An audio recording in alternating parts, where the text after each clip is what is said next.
भूमिरापो नलो वायुः खं मनो बुद्धिरेव च अहंकार इति यं मे भिन्ना प्रकृतिरष्टधा।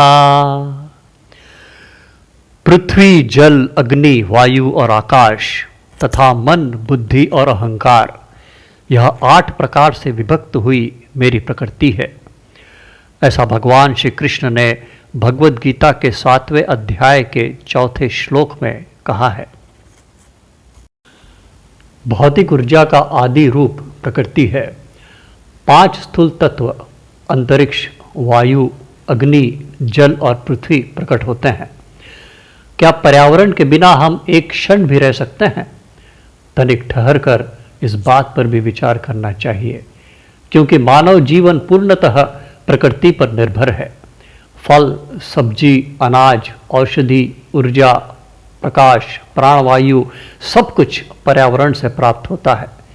किंतु जल, वायु, भूमि और समूचे पर्यावरण में ताजगी बनी रहे, इसके लिए क्या हम कुछ प्रयत्न करते हैं?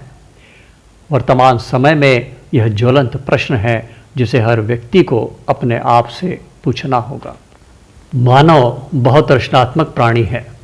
वह भव्य भवनों का, बाग बगीचों का, वस्त्रों और आभूषणों का, ऐसे जीवन की प्रत्येक आवश्यकताओं की पूर्ति वह अपने बुद्धि और कठोर परिश्रम से करता है।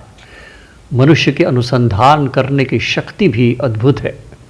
उसने योग, आयुर्वेद, एलोपैथी, होम्योपैथी, एक्यूप्रेशर जैसी चिकित्सा पद्धति भी खोज निकाली, किंतु अत्यधिक बुद्धिमानी उसे अहंकारी और स्वार्थी बना देती है। अपने क्षणिक सुख के लिए वह पर्यावरण को हानि पहुंचाने से तनिक भी नहीं हिचकता। पर्यावरण प्रदूषण आधुनिक औद्योगिक समाज की देन है। औद्योगिक गतिविधियों से निकलने वाली गैसों, अपशिष्ट पदार्थों और शोर से पर्यावरण प्रदूषित होता है। आर्थिक और भौतिक विकास की अंधी दौड़ ने पर्यावरण को बहुत क्षति पहुंचाई है। बढ़ती जनसंख्या, शहरीकरण, औद्योगिकरण और संसाधनों के विकास के लिए पहाड़ों और वनों को काटा गया।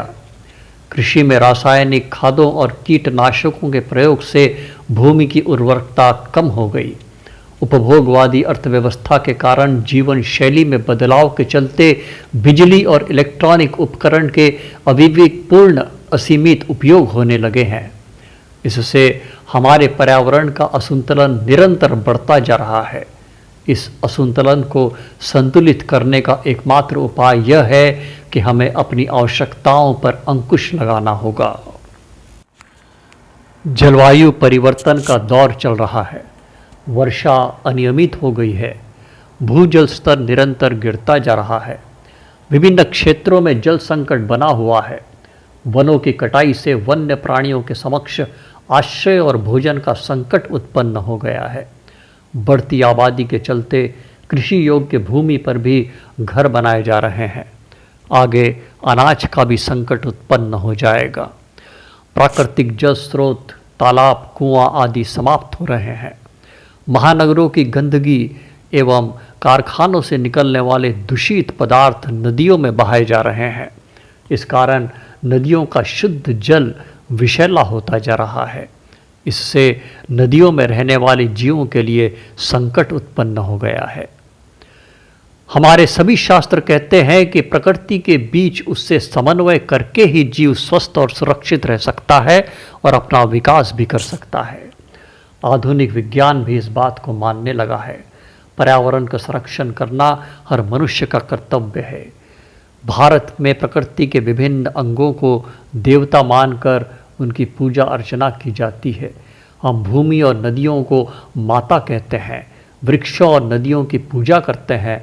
भारतीय संस्कृति में पर्यावरण को ईश्वर का प्रतीक माना गया है। हमारी पृथ्वी स्वच्छ रहेगी तो हमारा जीवन भी सुखदायी होगा।